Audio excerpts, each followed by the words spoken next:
Usanibona niyaphila na? Ayike namhlanje ngingile uyena uZenda ziyamshiya mhlawumbe ngasalo silujile empeleni ngasala bekhala bangemuva. Hamba nensizwa lana yabo ngazithi yabo kheso yabenyuzulu. Mfowethu, Yenze njani? ngabe uyaphila kodwa? Hayi, ngakusuzwile kahle mangabe kukhona ongakuzwanga kahle. Ngibona ukuthi khona into enesidingo ukuthi ngibuze ukuthi njani. Cha nsizwa kithi ngithi angikubingelele nje. Lapho sizobingelela nabantu bethu mfowethu. Kade basigcina belilindele lo hlelo lethu lapho sithi khona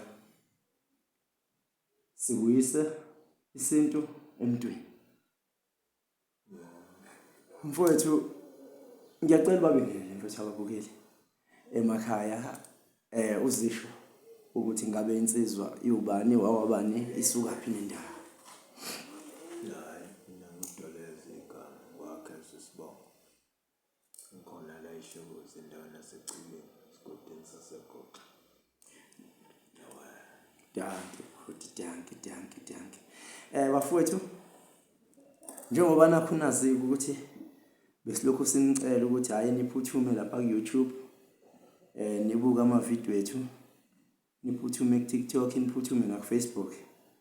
Ngibezwile abantu bekhala ngokuthi bayafika lapha ku YouTube video yethu abayitholi. Lapho kade sikhuluma khona mfowethu ngokufa.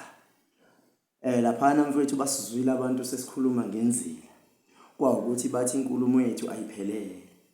Namhlanje ke mfowethu bengifisa ukuthi abantu bethu mfowethu sibakhanyisele ukuthi cha sikhona bafowethu futhi lo hlelo lethu sizoliphusha kusuka eqaleni kuze kuyofika ekugcineni. Mangabe sithi sibuyisela isintu emntwini kunabantu abasebasha esiphila nabo lana othola ukuthi manje bazelwe kodwa indlela esesenza ngayo izinto ayifani nendlela okade obaba bethu nomkhulu bethu benza ngayo. Mfowethu ngisacela ukubuza mfowethu sisakhuluma ngalo lo daba lokufa. Nakho nginomuntu la mhlambe umphefumulo wakhe uyaye waphelela endleleni. Mangabe ngithi endleleni noma ngabe uhlangabezane nengozi yemoto noma ngabe uhlangabezane nokulinyazwa mhlambe abantu okanye uthulile nje la ethule khona kodwa akekho ekhaya usendleleni. Noma ngabe umuntu wesilisa noma owesifazane kepha bengifisa ungikhanyisele lana ke insizwa kithi. Sesiyomlanda mhlambe siyolanda umoya wakhe nomzimba wakhe kuleyo ndawo aphelele kuyona mfowethu. Sisebenzisa maphi amahlahla? Ukhuluma ngomuntu ofile? Angikhuluma ngomuntu oshonile noZulu. Hayi, okay.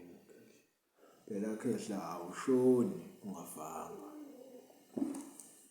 Uyabona ukuthi ukudideka kangakanani. Ngiyaxolisa babukeli nansi lensizwa ingibuyisa ithi awushoni ungafanga. Kulungile. Ngicela ungiqalele lapho mfowethu ungikhanyisele lapho ukuthi usho ukuthini mawuthi awushoni ungafanga. Hayi phela wona bhuti nayi into. Umuntu uyafa. Abese yashona. Abese yangcwatshwa. Hayi. Uthini manje? Into ime kanjalo nje ayiguquki futhi ayijeli. Phela mfowethu sesama 2K thina. Naba mfowethu. Ngizwe mawuthi umuntu akashoni engafanga usho ukuthini ngoba thina sazi ukuthi umuntu mengabe eshonile ushonile. Uma ngabe siye sithi mhlambe ufile kuyaye kube ngathi mhlambe ushisilwane. Hayi, igama lokufa nje ngisho indodana yomuntu le bathi uJesu yafa. Hayi ake ngizwe. Ukufa nje ukuphuma komphefumulo kumuntu kusho ukufa lo. Ukuthi ke uphume kade kwenzekeni. Hayi, ukusho uthola ufile. Yebo bhuti. Bese ke kuhlalwe ukuthi ke uzobekwapi ngokwendawo iliba lakho. Bese kufika insizwa ke zimbe iliba lelo.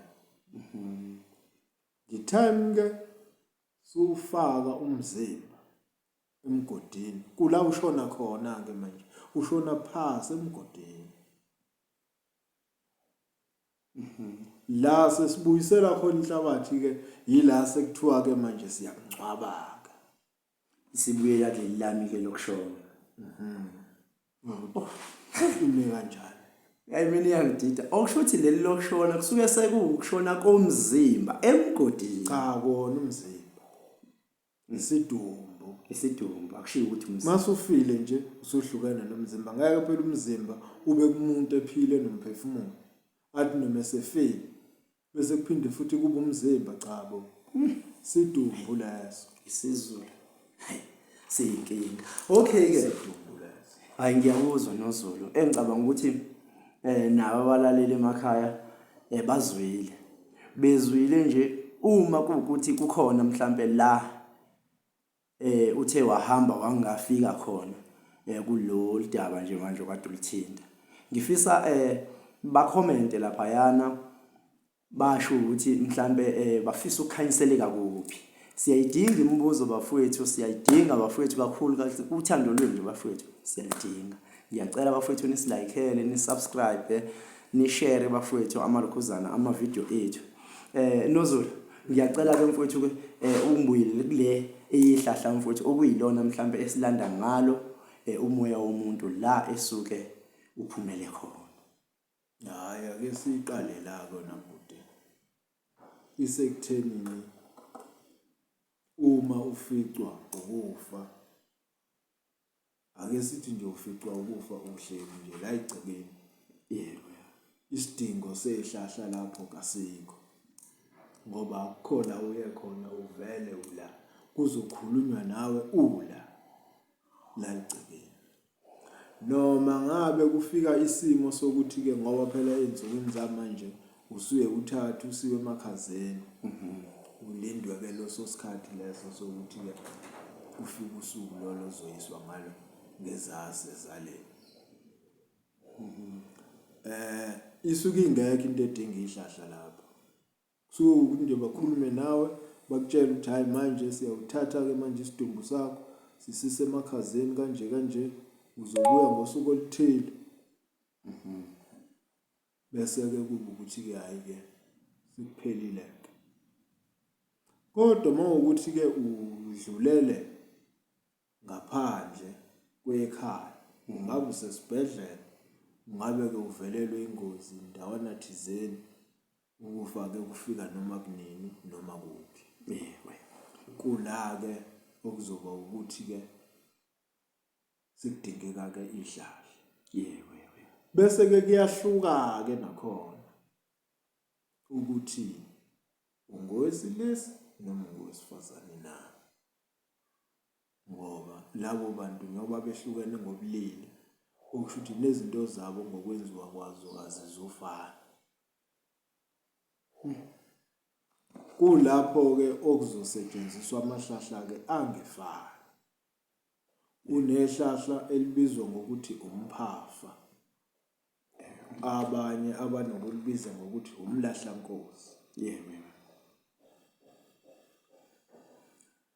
ukuthi ke yilo ke ihlahla eliyalisebenze ikakhulukazi kumuntu wesilisa uma ebuyiselwa noma ehlanganiswa nezidalwa zasekhaya kusetshenziswa leli hlahla leli esithi umphafa umlahlankosi ilona ke ihlahla nje elisebenzayo lelo yebo bese ke kuthi uma kushona owesimame kunesihlahla ekuthiwa umganu okay okuyisona ke esiyasisebenza ke kowesimame ukukhomba ukuthi ubulili lapho behlukene nasikansi ayihluphi ke nje iyeme kanjalo kuleya mahlahla uma ngabe ngithi ngiyabuyekeza uthe lapha ya uqala ma umuntu mhlambe umphefumulo wakhe uthe waphumela engaphakathi kwamagceke asekhaya kubo cha asikho isidingo sehlahla lapho hayi asikho lisebenza maku ukuthi usungaphandle ngali yeah ilapho ke mhlawumbe ususebenzisa khona ihlahla nakhona usebenzisa ihlahla nje awefani elomuntu wesifazane lilodwa elowesilisa lilodwa kunjalo. hayi cha ngikholwa Kodwa ke ngosekubukeka sekwenzeka ngokwenzeka kwezinto ke ngokuthi kuhamba kuhlalwa ke kuhlukwa ke kusuka emahlanzeni la kunezihlahla khona. Sekugcina sekunenkinga yokuthi kwawona lo mganu awusekho omningi kwezinye indawo awukho. Sekuyaye kugcine nje sekusetshenziswa ke manje into efanayo nje umlahlankosi kuzona zombili inhlangothi. zombili inhlangothi. Mhlambe mfokana oZulu ma ngingabuza akwenzeki yini uthola ukuthi mhlambe sokukhona ukushayisana uma kuukuthi labantu sebesebenzisa leli hlahla elilodwa akukho la konakala khona.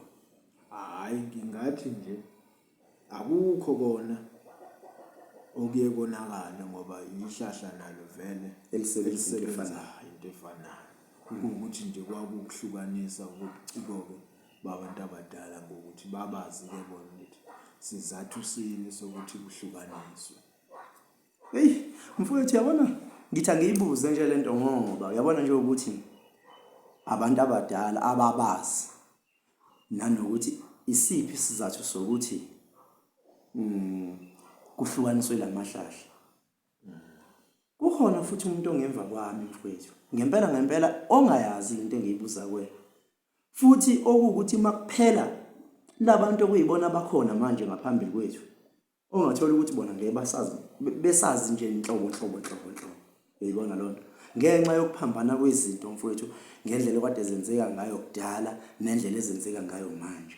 Mina nje mfowethu ngikhule lapha ekhaya kithi koSigananda makwenzeka mhlambe uthola ukuthi kuvela umkhuhlane kube khona lento yokuthi siyaye sifake nansi lento efakwa lana angiyazi ukuthi isuke ifakwelana isidwedwe uthola ukuthi mhlambe makushona kababa uvukasheze cha ngiyawuzwa umbuzo wakho la uyakhona yebo kodwa sisakuyona le yamahlahla yebo kuningi ukukhuluma nokuphambana kwezinto kulona ihlahla leli esikhuluma ngalo ukuthi ke ngoba nako ke umuntu usefikile ke ekhaya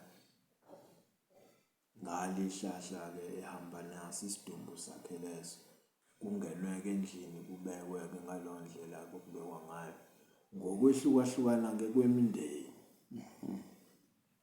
Bese kutholakala ukuthi indida ke iye iqale ngakusasa ngelanga lomfihlo. Sekutholakala ukuthi manje leli hlahla sekunokudideka kokuthi alazeki ukuthi liphele laphi. ayi wathinta olunye udaba and ngeke ngize ngikutshele nami manje ukuthi lo lahlahla kugcina lenziwe njani uhamba nalo nekazi noma liyabuya lona libuyele ekhaya. Okusempeleni njengoba nivele nisuke nimlanda ukuthi nimhlanganisa naba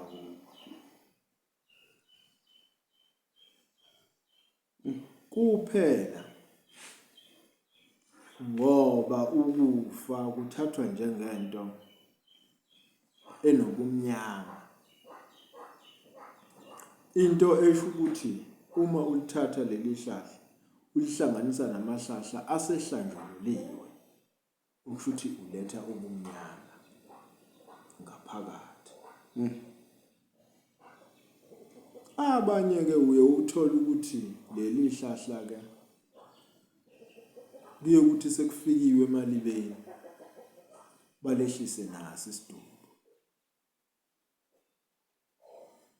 Angeke ke ngize ngisho ukuthi kulungile noma akakulungile ngoba ezinye zezinto ngifuna ukusho lokho ukuthi ziphazanyiswe izintwana nje ezinye eziqhamuka nabanye abantu nokuhlakanipha kwabo kanjani na. Uye uthola ukuthi ngilinganisa ukuthi hayi la ekhaya imbuzi thina asihlabeli la ngenhla kwensika, sihlabela lapha ngasemnyango. Hey, Bese uthola ukuthi mawuthi uyalandela uyezwa ukuthi hayi lento ayizenzakalelanga. Mhlambe kwaba nezimo ukuthi kuhlatshwe imbuzi kube kuhlabe kumuntu ngale. hayi, Bese ke ishintsheke lento manje ukuthi hayi okungcono akusuke kule ndawo ngoba kunezikhonkwane mhlambe ezakhelwe kule ndawo nini enisebenzayo. Bese kuyashintsha. Kube ke omunye umuntu ke yena ayibuke ngamehlo leyo yinto abone ukuthi hayi into nami engayenza hayi nankinga. Kanti sethatha into engahlangene naye futhi engenasizathu kuyena. Mfowethu. Bese ayigcine ke manje kugcine sekuyinto ngoba into nje meke yangaba right yangaqonda. Hayi bayayithanda abantu. Sibuyele kuyona ke le hlahla bengithi anginabe lapho. Ukuthi ke kunezathu zithile zokuthi ke phambilini namanje basekhona labo bantu abanesandla sinoboya. Yeah. Uma sikhuluma ngabantu. Okay. Ngisathi ngiyabuza mfowethu. Kokuthi bebe nako ukuphambanisa kuyona lento yamahlahla. Uthola ukuthi bona sebenokummemeza umuntu asebenzele bona ngokumnyama. Kwase kutholakala ukuthi manje isekuyaphoqa ukuthi le hlahla aligcineke seligcineke endlini. Okusempeleni ihlahla into ithi uma umuntu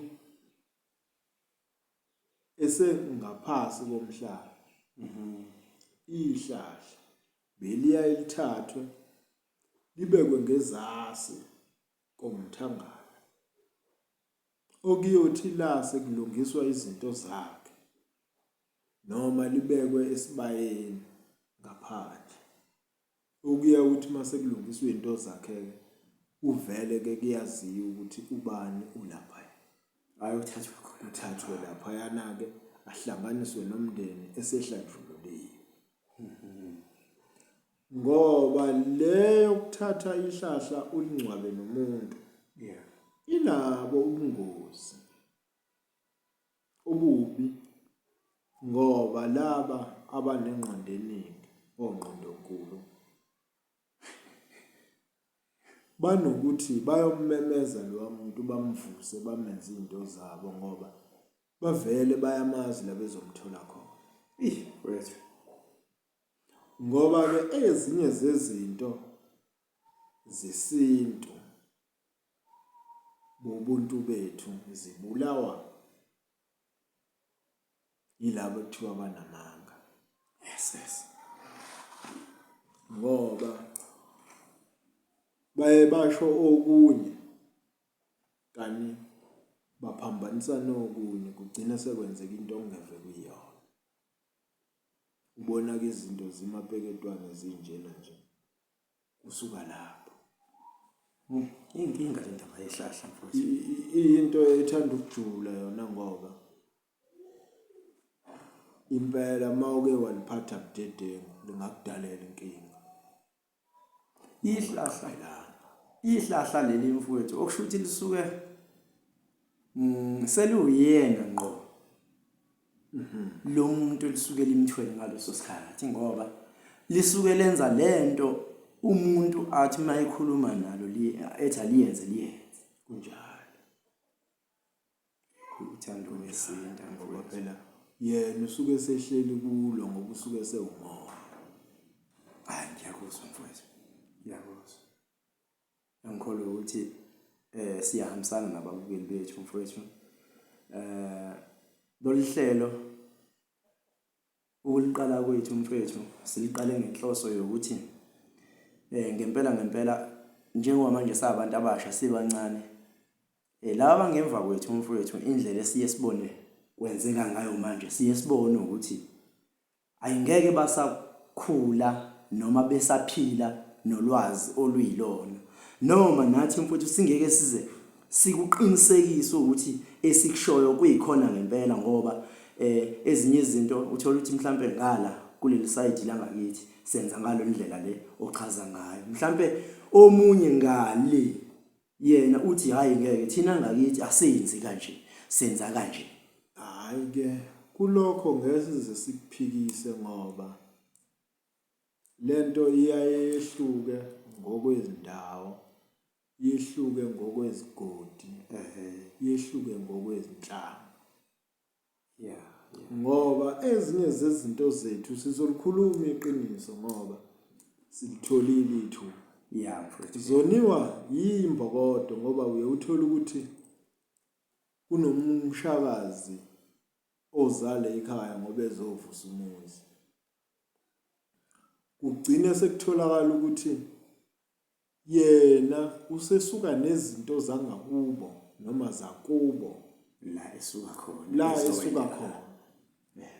Afike nazo la endele khona, afuna ukuthi kwenziwe ngokwendlela yena akhuliswe ngayo ngale.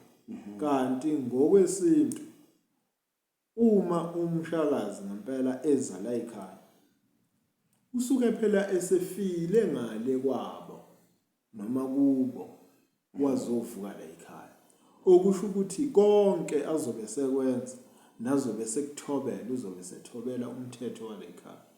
Kungakho ke ezinye izinto uthola ukuthi uye uthi ufika nje noma ufika kamfowenu nelamana kodwa kutholakala ukuthi hayi seninokwenza izinto nje zingafani Kodwa nilamana. Uma okushola ukuthi ke enye indlu seyiphethwe umthetho wakaMamzimela, enye indlu isiphethwe umthetho wakaMamkhwanazi. Sekushintshile la manje izinto sezenziwa ngokwezibongo ezahlukene okungezona zale ekhaya. Ngoba umuzi nomuzi unenqubo yawo. Kuze kube ukuthi umuzi nomuzi unempande yawo. Lokho ke siyongena kubona ngelinye ilanga ngoba kawukho umuzi ongenayo impande yawo ukuthi la izinto sezixakile kubuyelwe kuyona. Ilamule ucazulule lonke inkinga esuke ikhona. Okuwukuthi futhi umuzi nomuzi awukho umuzi ongenalo ihubo lawo. Ukuthi makwenziwa izinto zale ekhaya sizohuba nanti ihubo lale ekhaya ngokwesibongo sala ekhaya kuze abantu bale ekhaya ngoba bayayazi lento esikhuluma ngayo. Kodwa ke manje sekunzima ukuthi kweminye imizi nje khona ungathi mawumbuza akalazi kwalolo hubo legceke ukuthi ihubo lale ekhaya lithini.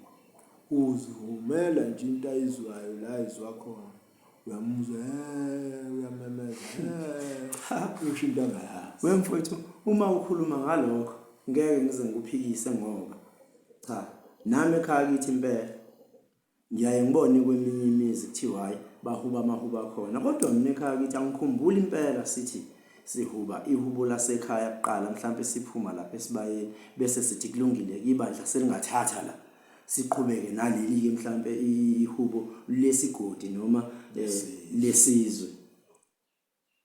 Kusuke kuphambene ukwenza la. Kulungile siyobuye sulithinte lelo daba mfowethu, ulibalekelile udaba lami lwezidwedwe kani abantu ebangihluphe kakhulu befuna ukwazi ukuthi ngempela kuleya ndaba yethu ngoba samane ngizothini samane sayikha phezulu. Sayigunguluza uyabona. Manje bayafisa ukwazi ngempela ngaleya ndaba yezidwedwe ukuthi wayichaza noZulu.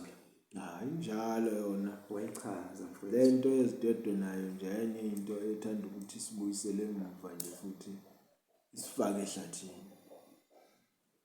Kanjani mfowethu ngoba phela mina nje mfowethu kaSigananda ngiyaye ngitshela ukuthi njengoba ngifaka isidwedwe nje ngicabanga ukuthi kuwuphawu olukhulu uma ngihlangana nomuntu ukuthi lo muntu lo ufele usho njalo. Ngiyakuzwa mina kuloko kushoyo kodwa ke manje uye uthola ukuthi lo ke okuyena wena othi uyamhlonipha kodwa uthola ukuthi yena ke kazihloniphi yena ngoba mina ngiye ngikholelwa entweni eyodwa ukuthi angikwazi ukwenza kuwena into ohlula ukuyenza kuwena. Wena mawuhlula ukuzihlonipha wena siqo angikwazi-ke mina ukuthi ngingakuhlonipha wena ungazihloniphi. Ukuthi lento yokuzila abantu uye uthole ukuthi nje usifakile isidwedwe kodwa kuye ngaphakathi ayikho lento yokuzindla nokuzila nokuthoba okukhombisa ukuthi kunelungu lakhe elihlukene naye ngokwenyama. Uthola ukuthi-ke manje kusuke sekufana nezeleze ukuthi umuntu afake isidwedwe. Wayibizwa lo.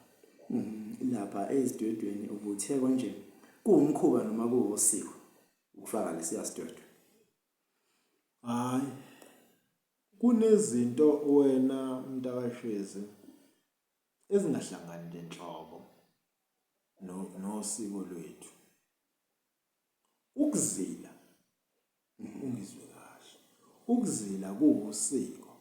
Kodwa indlela osekuzilwa ngayo ayisilo usiko, Seyumkhuba. isiwumkhuba nokubukela nje kwezinye izizwe ziyenza leyo yinto bese-ke nazo ziyayenza. Ngoba singathinta sithinta izinto eziningi mase ukhuluma ngalezi zinto okuwukuthi kuze kufike endaweni uthola ukuthi kuthiwa kuhleliwe emakhandleleni umane ubona ukuthi uyangichitha umuntu inkonyane. Ziningi lezi zinto mfethu kodwa-ke ngelinye ilanga sizozithinta ngazinye sizobuyela kuyona leyo kuzila. Cha, leyo zidwedwe njalo mina nje angikaze ngisifake. Ngikhuluma ngami. Hayi mina isidwedwe ngisebenzisa ngoba angiyiboni umsebenzi waso futhi angisiboni isidingo saso. Ngoba uma mina ngizazi ukuthi ngizilile, ngiyazazi ukuthi ngizilile. Akudingi ukuthi ngize kube khona omunye umuntu engimkhombisayo ukuthi ngizilile. Ngoba ingempela beyivele ikhona wena Dlaba into ethi siyazila thina ngokwendlela yethu yesintu ebekade yenziwa phambilini, obekade kusetshenziswa uzi olunye lohlobo-ke lotshani obeluphothwe lufakwe entanyeni, obekade luwuphawu elikhombisayo ukuthi lo muntu ulazilile. Ngokuhamba-ke kwesikhathi-ke kungena isilungu, kwagcina-ke kungena-ke inzila-ke nayo egcina-ke manje ngoba uma kuwukuthi ingempela lento yokuzila iqondile lezidwedwe nezingubo, ngabe sikhuluma ngokuthi sizila ngenzilo efanayo. Umbalo wodwa usho njalo. Kodwa-ke manje uye ubone abanye bezile ngamhlophe, abanye ubone elihlaza, emnyama, izijalimane, ubone njalo. Ugcine manje usudideka ukuthi ikhona kuphi okuyikho. Hayi, okukhomba kona-ke ukuthi vele lento isihamba nenkolo, ihamba nani nesilungu. Isifake nje izinto eziningi obonayo ukuthi akuhlangani nesintu sethu. Mfana wakithi kulungile. Ngizodlulisa nje amazwi okubonga kuwena ukuthi usikhanyisele ngalokho mfowethu osikhanyisele ngakho namhlanje. Engikholwa ukuthi nabo ababukeli mfowethu bazoyikhulumela lapha kuma comments. Ngibuyele futhi kuwena okuzicela bazozicela mhlawumbe ukuthi siba edele zona mhlawumbe kule nkulumo yethu. Ngizokubuyisa njengoba kunjalo. La behlaba khona futhi mfowethu ngizabuya kuwena ngisho ukuthi hayi la mfowethu bakhalile ngo1 no2 no3 no4. So nje bafowethu engingakucela kunina njengoba sithi sibuyisela isinto emntwini, asilutho kulolu hlelo lwethu ngaphandle kwenu. So siyacela nje bafowethu nisilikeele, ni comment, ni share nathi umsebenzi wethu, ni subscribe bafowethu. Uzotholakala lapha ku TikTok, utholakale ku Facebook, utholakale nalapha ya ku YouTube. Nikhale kakhulu ngokuthi niyangena ku YouTube. Bayakhala mfowethu bathi bayangena ku YouTube. Uzwile nje nawe ungishaya ngaqamba manga mfana ngathi hayi ufile. Uyezwa kodwa nayi uhlelo lwethu liphazamisekile le ndoda esilikhahlele ibhakede. Ayoshuthi kumafavu idanga ba. Hayi cha mfowethu eyasidlulisa amazwi okubonga nawe mfowethu uyibongele lapha yana abaleli bethe basinikeza indlela futhi nababukeli bese mfowethu ukubanxusa nawo batusa ukuthi cha abasipha amandla, abasigqugquzela. Indlela abangasigqugquzela ngayo ke yiyo leyo ukuthi abasilayikele, basubscribe, bashare nathi umsebenzi wethu bese beyalukhuza lapha beya-comment ukuze sikwazi ukuthi phela yabona mfethu uma benga-comment asikwazi ukuqhubeka nalento ngoba sobe singazi noma yinhle noma yimbi nayo into esiyikhulumayo. Kanti ngcono uma ngabe sizoyihlanganyela lento siyisizwe sase-South Africa, siyisizwe sakaZulu, siyisizwe sendle emnyama.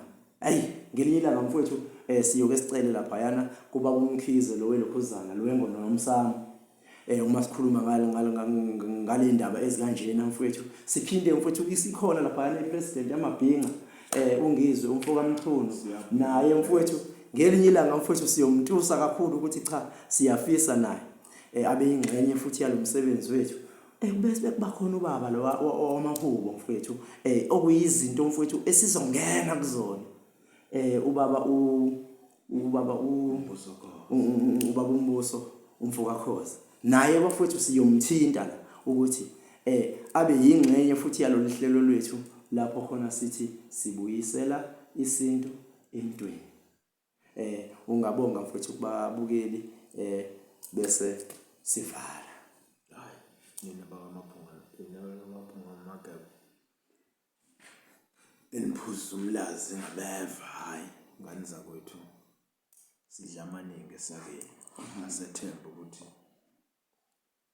zitholile indawo izinto ebesizidlulisa noma ke ukuthi kusakuningi okuzayo ebesizocela nje kunye kokuthi ezinye zezihloko zingavela nangakunina isiphe zona ukuthi hayi nake benithanda ukucaciseleka ngawo.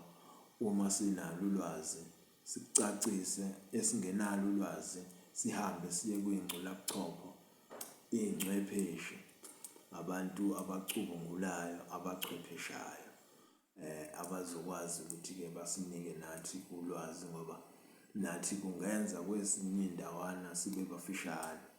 Kodwa ke okungasho ukuthi lokho esikwaziyo ngeke sikwazi ukudlulisa kini.